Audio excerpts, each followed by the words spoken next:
ZENA stock analysis and ZENA stock prediction. Is it a buy right now? Watch this 1-minute video till the end to find out.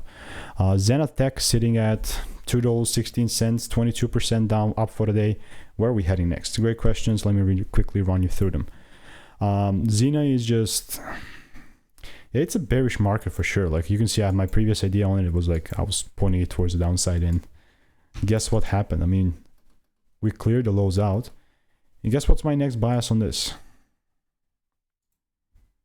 I'm not going to change anything, right? This is still pretty bearish market for me. So if I see like a decent double break, you bet that I'm taking even shorter. So let me just do this.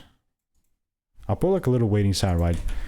Without the price giving me the double break, I'm not going to short. Like you have to understand, I'm not coming here and just straight up shorting. You know, it's a strategic approach. If you want to learn to make more money by taking less trades, click the first link in the description. It's a free course.